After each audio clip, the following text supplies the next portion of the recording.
Hi, welcome to Elasticity. Today I'm going to talk to you a little bit about core ideas behind matrix algebra. We are going to do the barest minimum so that we are able to actually do something in elasticity. Okay, so there are some core ideas that we want to be able to see. First, I'm sure you all know what a matrix is, but just in case, just to make sure that we understand, a matrix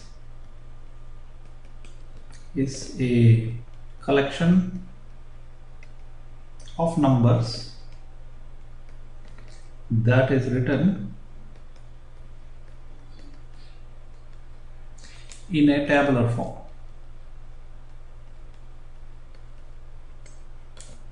That is, looks like this: 372, 7.3, 4.2, 3.1, 8, 7, 9.3, something like that. Okay, it's a table.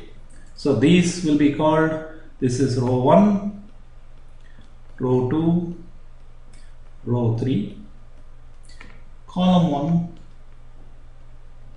column 2, column 3. I'm sure you're familiar with it, but I just wanted to make sure you understand. So why are we interested in matrices? Of course, matrices do not always have to be square. That is, matrix does not have to be square. That is, it does not have to have n row. It can have n rows and m columns. For example, if you have a matrix with only one column, that will be called a column vector.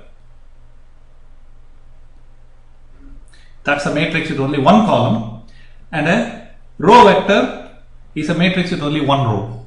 No means. So that's the idea. Okay. And our basic operation is a matrix A. You can add or subtract equals, you take each element Aij and add or subtract Bij.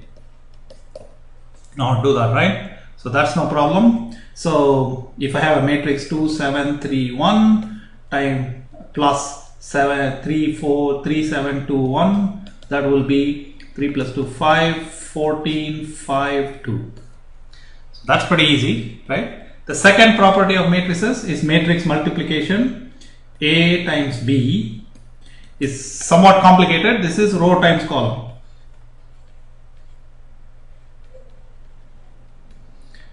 So 2, 7, 3, 1 times 3, 7, 2, 1 will be 2 times 3 plus 7 times 2, the first one, 2 times 7 plus 7 times 1. So it's this way times that way. So 3 times 3 times plus 2 times 1, and then 7 times 3 plus 1 times 1. So you can compute it. That's what we mean by matrix multiplication. So that's all very nice. So why do we care about it? A lot of things that we play around with are represented as matrices. We will have a lot of occasion to play with them, and in fact MATLAB was specifically, its original version was Matrix Laboratory.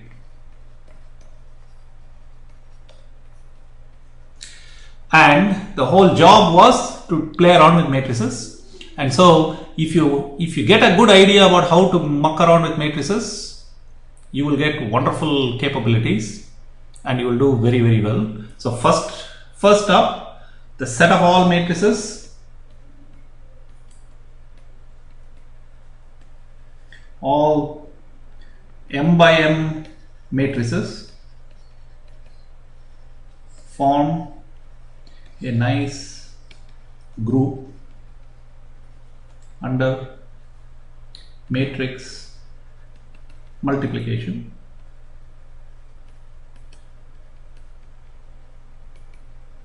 That means, you can for every matrix m times n is also, if m and n are an element of the set, so m times m is also an element of the set. And there's something called an identity matrix. I is an element of the set. M times I equal to m equal to I times m. And then for every matrix there's an inverse. Is that really true? Answer is no. So this thing is not true. The set of all invertible m by n matrices form a nice group. So inverse is important. So that's called a multiplicative inverse, and that's how, for every matrix. And by the way, the inverse of a 2, 7, 3, 1, for example, is not equal to 1 over 2, 1 over 7, 1 over 3, 1. Okay, so term by term inverse is not what we mean. If I multiply the two matrices, I should get identity. So that's a very important idea behind matrices. So please remember, please don't do this. This is wrong. Okay. So matrices have nice properties, and there are a couple of things that we want to know. Given a matrix,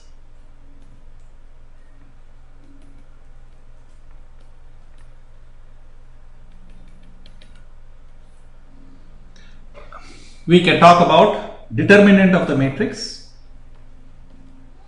and there is a particular way to think about it. If you write a matrix as, and we are now going to look at a very simple version, A11, A12, A13, A21, A22, A23, A31, A32, A33. Let's say you look at that. Then the determinant is A11 times the matrix of cofactors of A11 plus A12 times cofactor of A12, sorry, minus of that, plus A13 times cofactor of A13. By cofactor I mean suppress that particular row and column and get the matrix. You know this, right? If you don't know this, go take a look at it, because we will need this. This determinant is important for us. We will use this many times. Okay. And if determinant of a matrix is non-zero, then we can invert the matrix.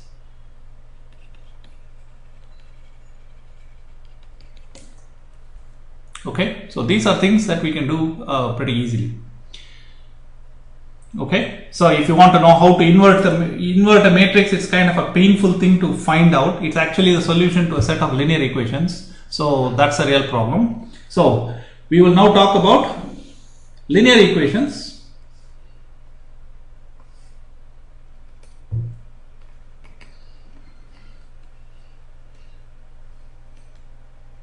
And their matrix equivalents.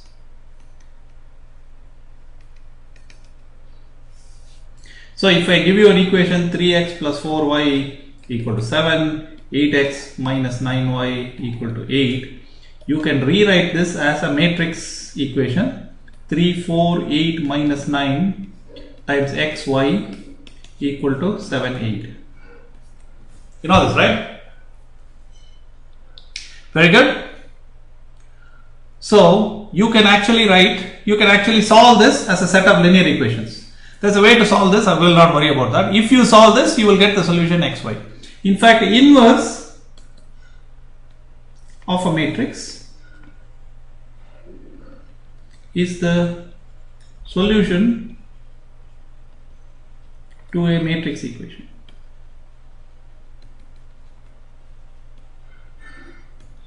What it means is that if B equal to A inverse, then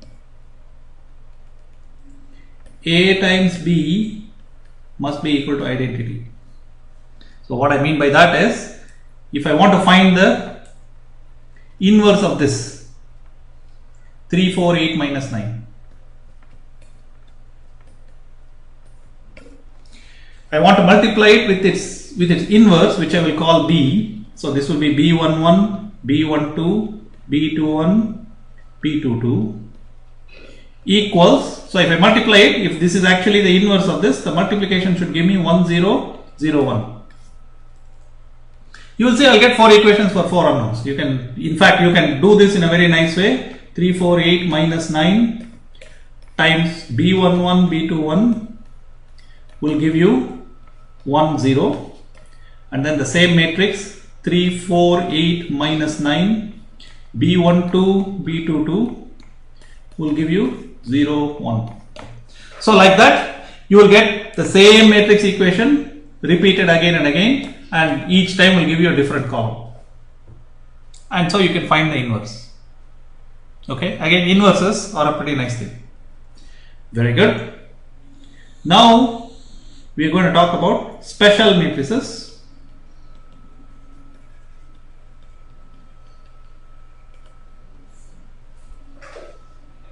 And what they mean. So a very basic special matrix is a matrix that looks like this. So let us say we are now going to just look at 2 by 2.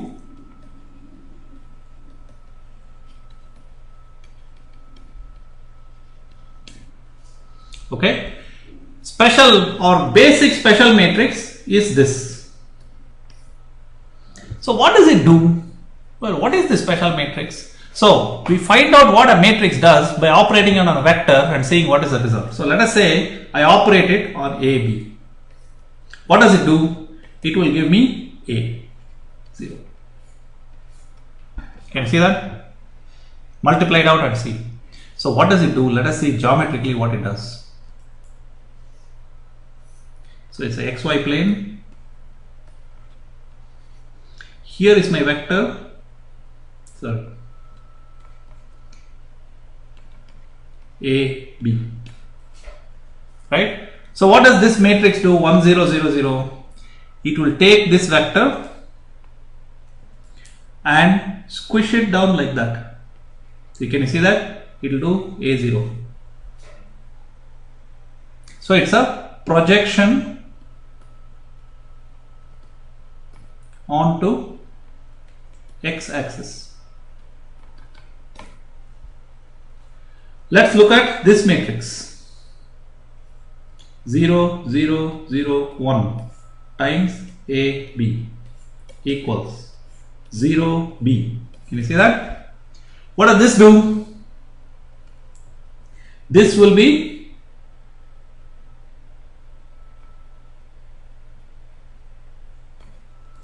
projection onto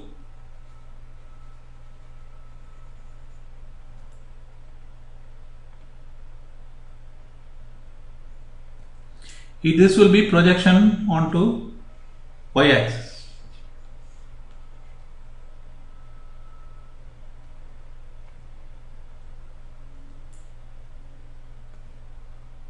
That's that.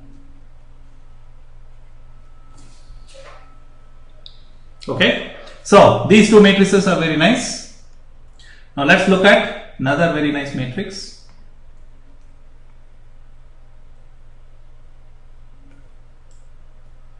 What about this guy?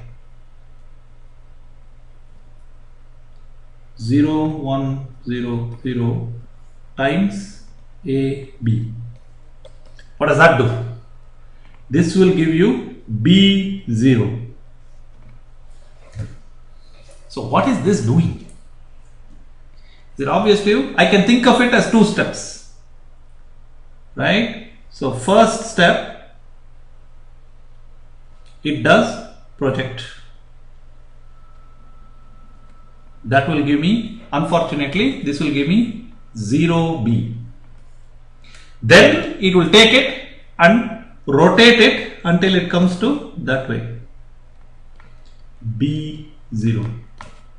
So this is actually 2 steps, projection plus rotation. So actually I should write it very carefully, not plus, but I'll write it as followed by rotation. Right? If I do this one, I don't know whether you will see it, but it will give me 0A, and this will be again projection followed by rotation clockwise by 90 degrees. This is projection followed by rotation counterclockwise by 90 degrees.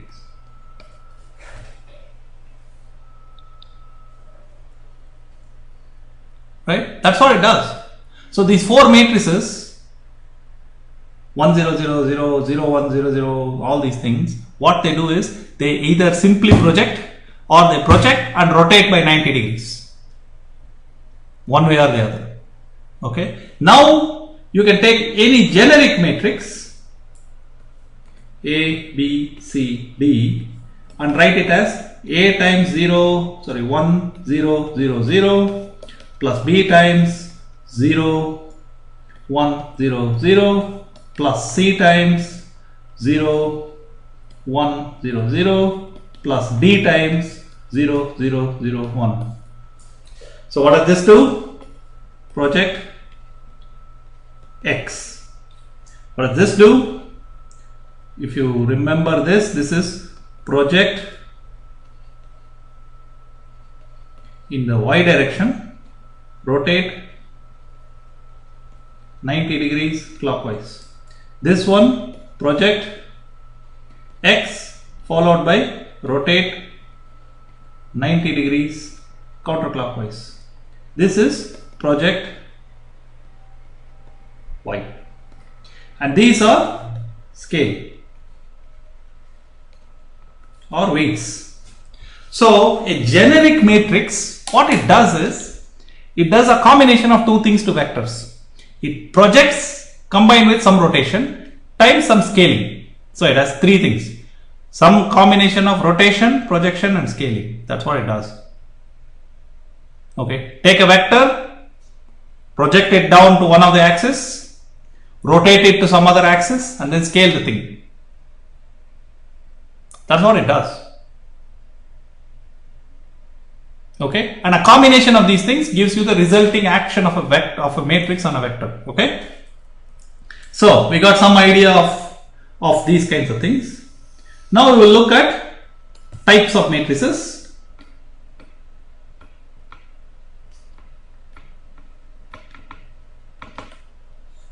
And essentially speaking, matrices can be classified roughly from very nice matrices to very nasty matrices.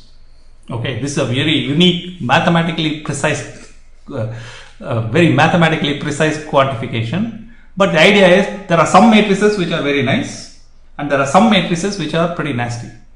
Okay, so nicest matrix equal to identity matrix.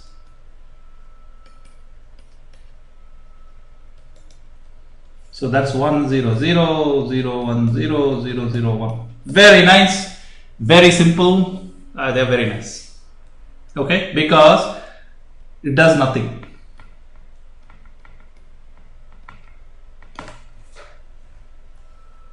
Right? The next nice matrix is diagonal matrix.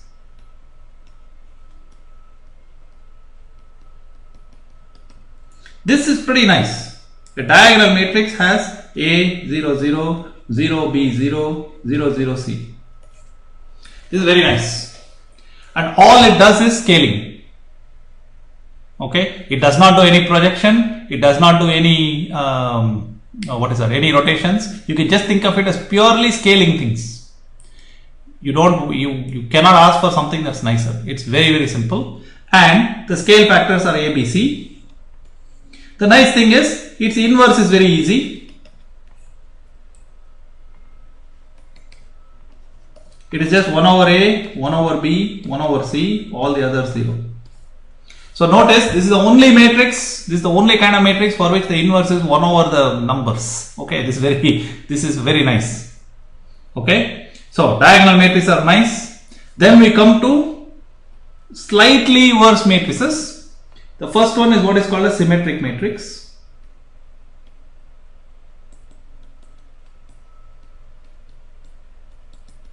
And its companion, which is called the upper triangular matrix.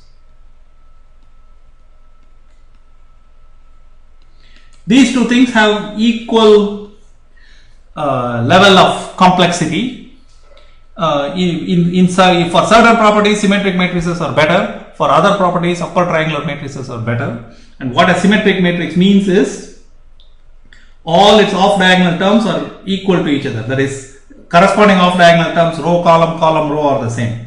that is A11, A12, A13. This one is also A12, this one is A22, this one is A23, this one is A13, A23, A33. So I want you to see that this and this are the same, this and that are the same, and this and this are the same,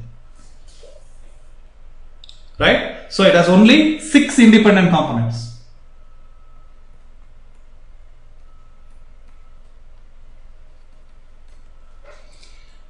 Upper triangular matrix is equally nice. That looks like this: A11, A12, A13, 0, A1, A22, A23, 0, 0, A33, that kind of thing. The lower diagonal, the terms below the diagonal are all 0.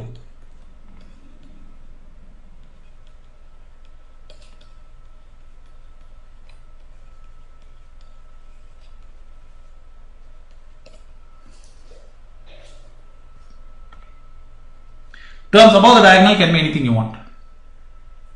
Why is this nice? This is nice for doing most linear algebra.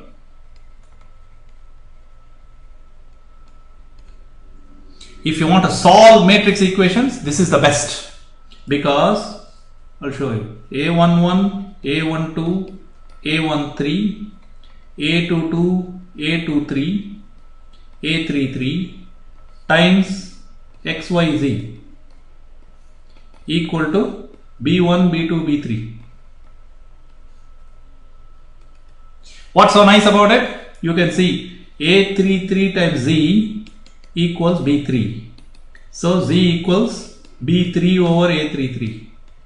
Once you know Z, then you'll get Y equal B2 minus A23 Z divided by A22. You see what I mean? Trivial, and it does not matter how many terms you have, how big the matrix is. If it's upper triangular matrix, it will unzip very easily. What I mean by unzipping very easily is that it's very easy for you to solve all the way from one side to another in an extremely easy way. Okay, not only that, if you want to compute the determinant of this matrix, that's easy. It's A11, A22, A33. What more do you want? Man, beautiful, right? You don't have to struggle with all this stuff. It's very easy to do. Inverse is very easy to do. You will see that all these kinds of linear algebra type stuff is very easy to do with a upper triangular matrix. So if you want to solve linear algebra problems, try to make your matrix into an upper triangular matrix. This is an old trick. And you know, if you took a numerical analysis class, they would have taught you this thing, how to convert any matrix into some kind of an upper triangular matrix. It's called Gaussian elimination. That's what Gaussian elimination does, because we love upper triangular matrices. Okay, so I sang the praises of upper triangular. It also has 6 components. What's so special about a symmetric matrix? Turns out that if you rotate a symmetric matrix in a right way, and now I'm saying something really big. If you rotate it, you can always make it into a diagonal matrix. You know, I told you diagonal matrix is very nice.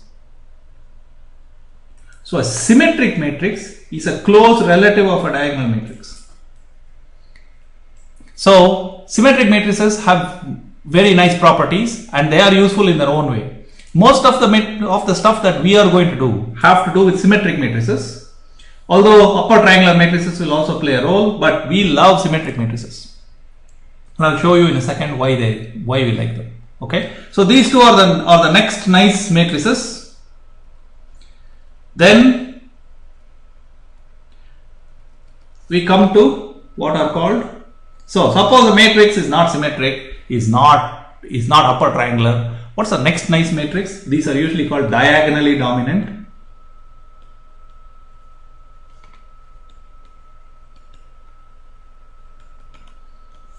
That means the matrix looks like A11, A12, A13, A21, A22, A23, A31, A32, A33. What I mean by that is the diagonal terms are much bigger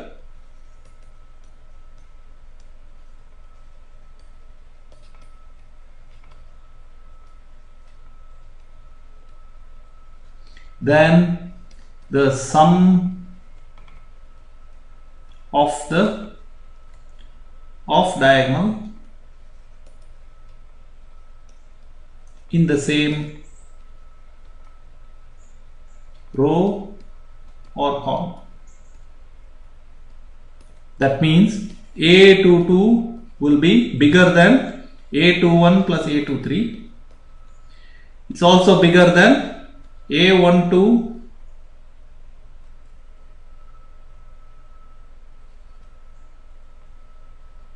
and A32. That's a diagonally dominant matrix. What it means is that it is actually close to a diagonal matrix.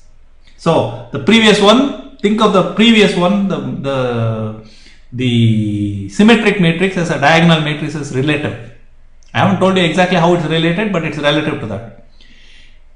A diagonally dominant matrix is the close relative, is the neighbor of a diagonal matrix. So one is a relative, the other one is a neighbor. Both of them are nice. And I literally mean neighbor. It's close to it. It's right next door. So for many things, you can practically treat it as a diagonal matrix with some slight modifications here and there. So that's not a huge problem. So that's the nice thing about diagonal matrices. Okay. So we are going to look at diagonal, this kind of stuff. These are called diagonally dominant. Then what if you don't have any of this? Then you can hope for banded matrices, or the next kind of thing. So they look like that. Banded matrices means if you go far away from the diagonal, everything is zero. So these are called banded diagonally. In some cases you will have stripe like that. Those are also reasonably nice. They are not great, but they are nice. And corresponding to that, there are things which are called sparse matrices. A sparse matrix is a matrix in which most of the terms are zero.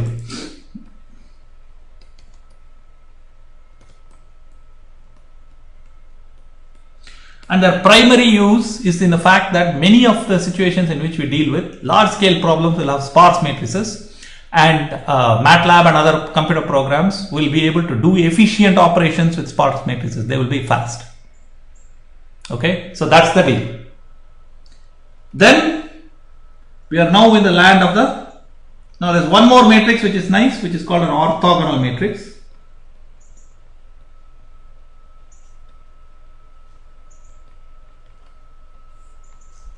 This is a matrix that's not diagonal, that's not close to a diagonal, that's not sparse, that's nothing, but it is very nice. What it is the following. It's a matrix A whose inverse is its transpose. That means A inverse equal to A transpose. And orthogonal matrices represent rotations of vectors and reflections of vectors.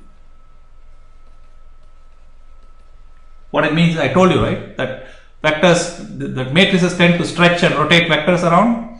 So what an orthogonal matrix will do is, if I give you a vector like this, it might rotate it, or it might make a mirror image like that. Okay, so the nice thing about an orthogonal matrix is that its determinant equal to 1. So that's very nice, or plus or minus 1. That's very nice. If the determinant equal to plus 1, it's called a proper orthogonal matrix. and it will represent rotations. If the determinant equal to -1, it will represent a combination of a rotation and reflection. Of course, this is in multiple dimensions, so it's hard for you to know what is meant by rotation beyond 3D. So I'm just telling you that what it does is it moves the vector around so that its length is preserved and orientations are preserved. Okay, for determinant +1. If determinant is -1, length is preserved but orientation is flipped. What used to be left-handed will become right-handed. What used to be right-handed will become left-handed. Orthogonal matrices in 3 dimensions are the bread and butter of all virtual reality programs. That's what they live on. So all rigid body motions are represented by combinations of orthogonal matrices and matrices that represent translations.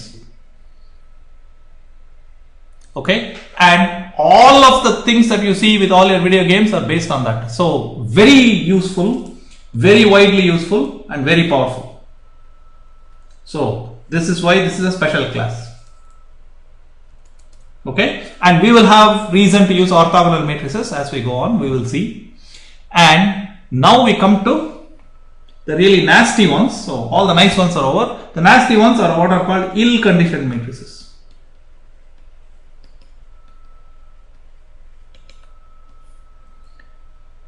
Terms have hugely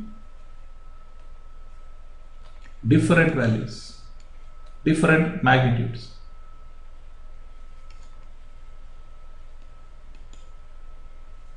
We'll make it a little bit sharper, but think of it this way: some components are very large, some components are very small, and it will make a big mess for your numerical schemes. So ill-conditioned matrices are bad news. So again, if you played around with MATLAB, occasionally it will tell you that the matrix is ill-conditioned. That's bad news. That means your matrix is badly behaved. It's throwing a tantrum. So you have to be careful with it. Okay. So that's how it goes. And then there are a whole bunch of very special kinds of matrices which belong to this kind of thing. There are these things which are called circulant matrices. There are things which are called van der Monde matrices. These are all special matrices that have very special properties in terms of their components. These are the nice matrices. The nasty ones are all these ill-conditioned, and the general full matrix, not a sparse matrix. A large full matrix is a pain, and those are the things that are really difficult to deal with. Okay. Now we come to some key properties. What is meant by an eigenvalue?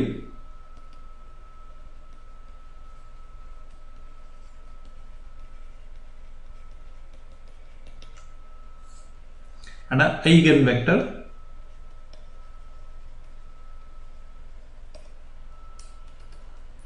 An eigenvector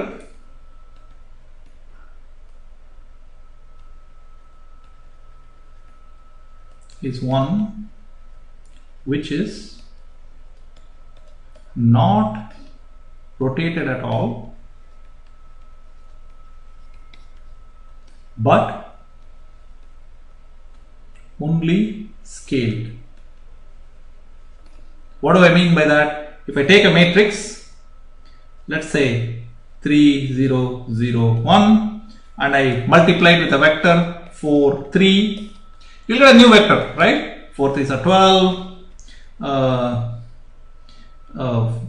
times 3. This is what you'll get. You will see that this is a new matrix. This is a new vector. 4 3 was here, 12 3 is somewhere here. You can see that the vector has changed both its magnitude and its direction. Right? But there are some matrices, there are some vectors times 4 0, for example, will give you 12 0. What it does is, if the vector happens to be along the x-axis, it will stay in the x-axis and get stretched. That's very special. Okay, that's very special. That kind of special vector is called an eigenvector. So an eigenvector is a solution to this equation.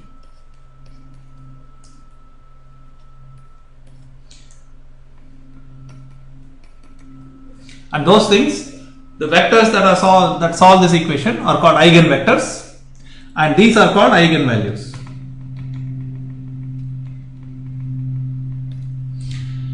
How do you find them? well, you can write this into a nicer form, which looks like A minus lambda I, where I is a unit vector, is a identity matrix, times x equal to 0.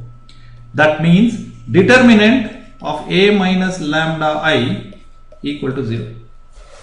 So if it's the solution to this equation, if you solve this equation, you will get the eigenvalues. Okay, for a 3 by 3 matrix,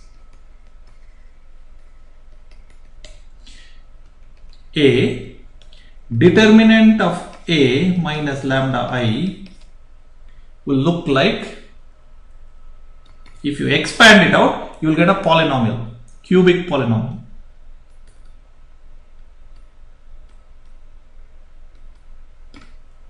You get a cubic polynomial. If it's a 2 by 2 matrix, you will get a quadratic polynomial. If it's a 3 by 3 matrix, you will get a cubic polynomial. If it's a 4 by 4 matrix, you will get a 4th order polynomial, so on and so forth. So there will be 4 roots, 5 roots, whatever, and there is no guarantee that the roots of the polynomial have to be real. You may get 4 complex roots, whatever it is. So what's it for a 3 by 3 matrix? Because that's the most useful thing for us. For a 3 by 3 matrix, if you compute determinant of A minus lambda I, you will get I1 lambda cubed minus I2 lambda squared plus I3, what the heck am I doing? I'm sorry. That's completely wrong.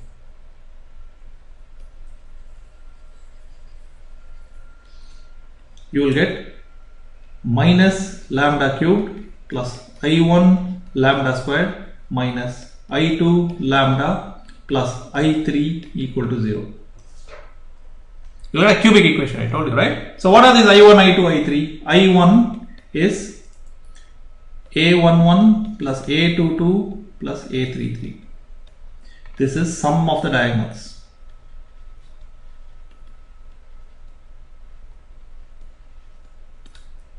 I3 is determinant of A. I2 turns out to be somewhat messy. 1/2 I1 squared minus sum, so I'll write it down, trace of A squared. Right? What does it mean? Trace is sum of diagonals. So if I want to write this will be called trace of A. So what's trace of A squared? Compute A squared, take the trace of it. That is, take the sum of the diagonals. A squared 1 1 plus A squared 2 2 plus A squared 3 3. This is trace of A squared, which is not the same as A11 squared plus A22 squared plus A33 squared. The reason is A squared is a kind of a complicated thing too. We have to do matrix multiplication, A times A, and then take the sum of the diagonals of A times A. So if you do this, these three things are called the invariants of the matrix.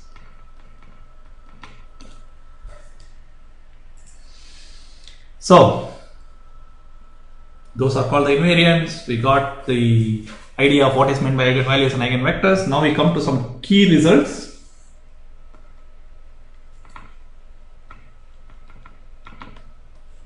First result, if a matrix is symmetric and has real entries,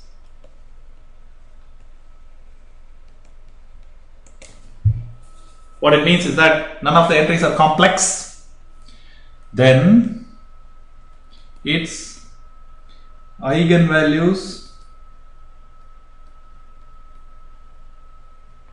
are real and its eigenvectors, and it has at least, let us make it very specific, n by n matrix is symmetric and has real entries, then its eigenvalues are real and it has at least n orthonormal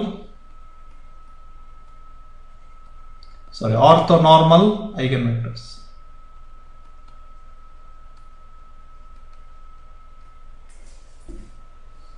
That's an important result about symmetric matrices. So if your matrix is symmetric, it has n real eigenvalues and n orthogonal eigenvectors, and it will turn out that if you do this, so if you write the eigenvectors, so Ax equal to x lambda, like that, where x is the eigenvector and A is the matrix, then you can create a n by n matrix using the columns of the n orthogonal eigenvectors.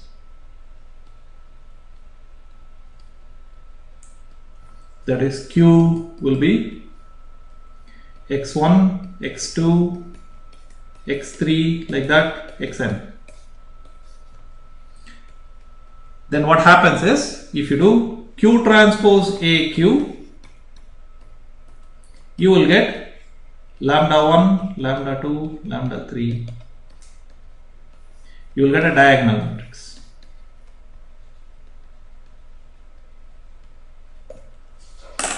This is called diagonalization. There's another nice property for these matrices.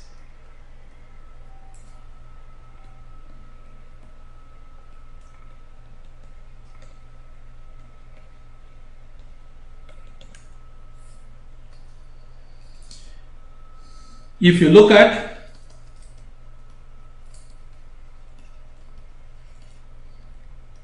x transpose times A times x,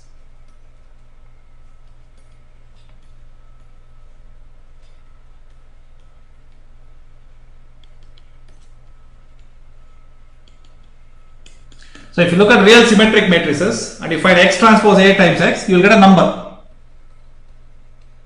Let us make it very specific. Summation over I and j of xi aij xj. That's a number. It's a quadratic equation. Can you see that? And if you maximize summation xi aij xj subject to the constraint xi summation must be equal to 1, you will get its largest eigenvalue.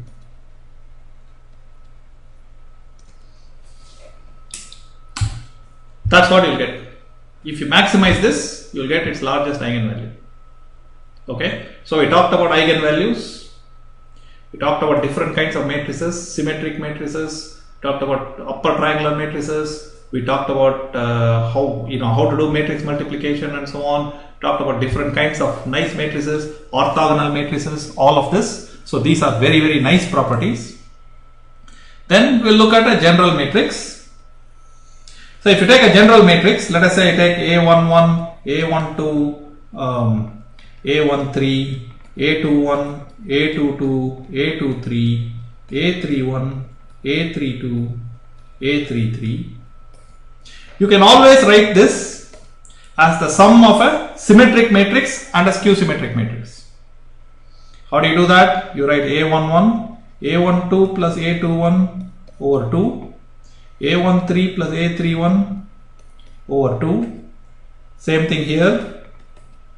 And then A22, A23, A33, and then write this there, and then write this there, and then write this there. What are you left with? Plus 0, 0, 0, A12 minus A21 over 2, negative here, A13 minus A31 over 2, negative here, A23 minus A32 over 2, negative there, right? This is called a skew symmetric matrix. This is called a symmetric matrix. So you can always take a matrix and break it up into a symmetric and a skew symmetric part. This is quite useful. You will see that we will use this a lot. There are other kinds of ways in which to simplify a matrix. We talked about this idea of a LU decomposition. You can always break up a matrix into a lower triangular times an upper triangular part. But that's a product, multiplication. This is summation.